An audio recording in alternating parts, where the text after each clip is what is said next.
Hi, I'm Christine, and today I feel the need to open up and share my fertility journey with you.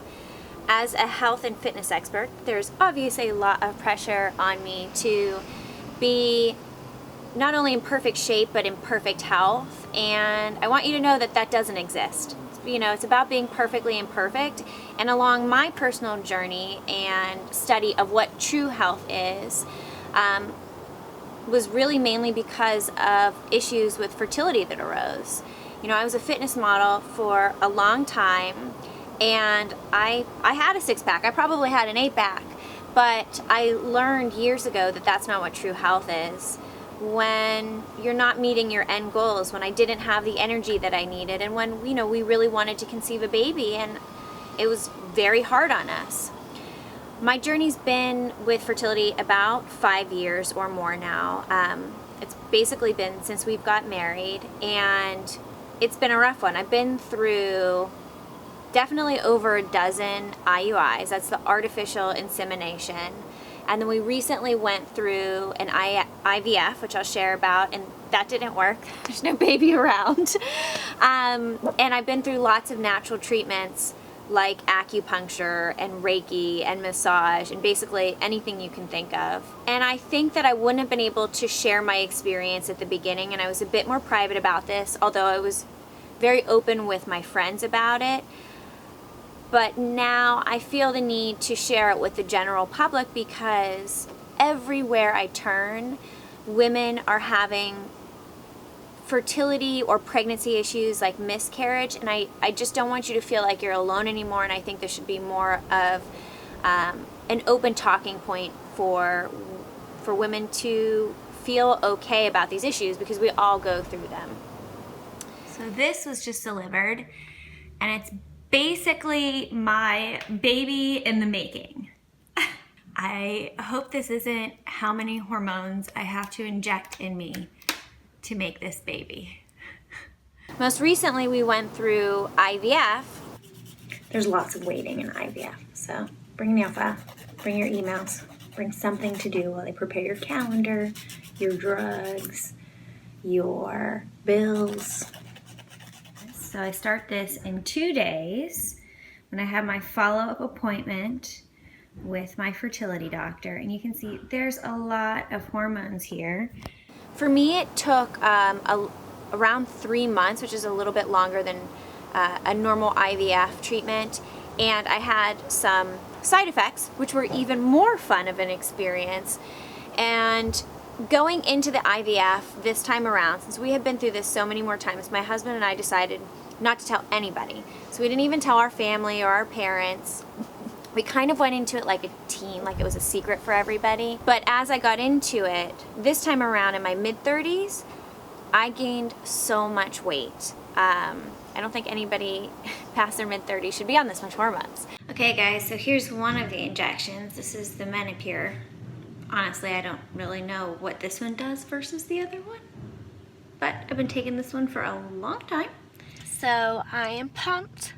I just found out that I get to get the eggs removed on Thursday, and I'm obviously super hormonal because they're pumping me full of hormones.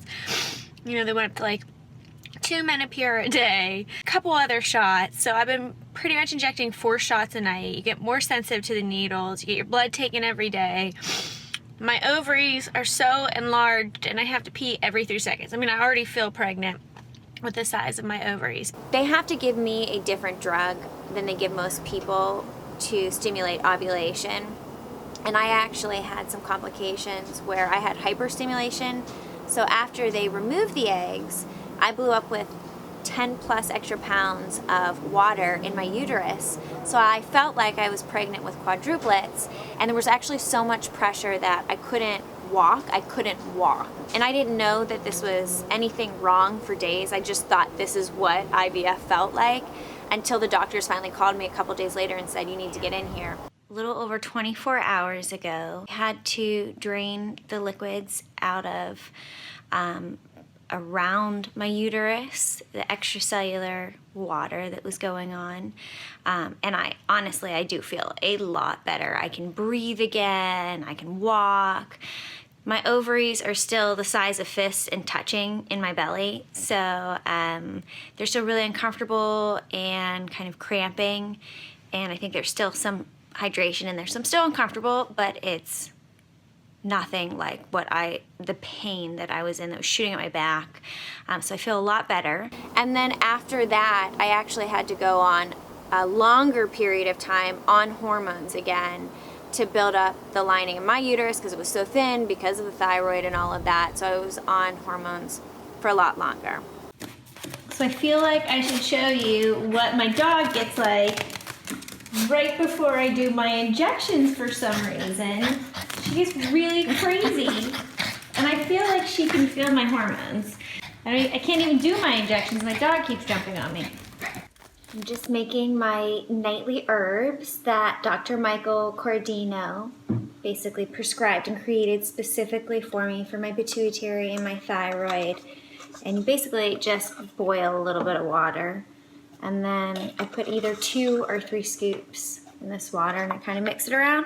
I call it my little potion, and it basically smells like dirt and bark, but you get used to it, and it actually starts to taste good after a while because your body feels good after drinking the nutrients.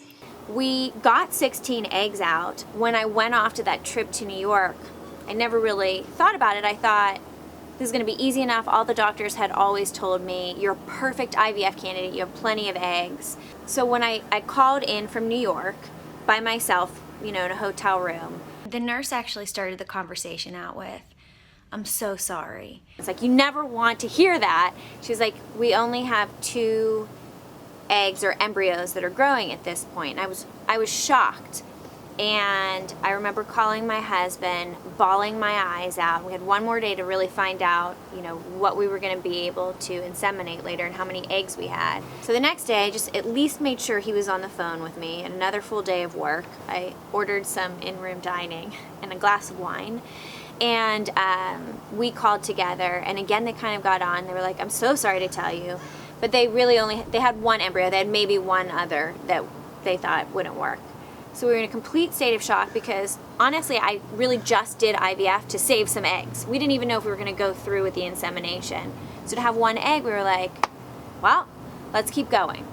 So I stayed on the hormones, and I just prayed and I meditated so much. I took so much time off. We still didn't tell our family.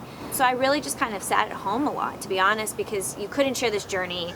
I was so bloated with water, my ovaries were still huge, and I couldn't walk. This was not a fun experience. Finally, we went in, and everything was ready for the insemination. And I think you sit around, I forget how many more days, but it did feel like forever. And I just remember just praying and praying and praying and meditating all the time and focusing on the positive and relaxing. I cooked a lot when I could actually start standing again, and then we went in for a test again, and you come home, and they call you at home, which is genius, so that you don't have women leaving the place, bawling their eyes out. But I'm gonna cry at this part. So when we called in, we put it on a speakerphone. And she said, I'm so sorry to tell you, but you're not pregnant. I don't even remember how she said it, but honestly, I was totally fine. I kind of knew.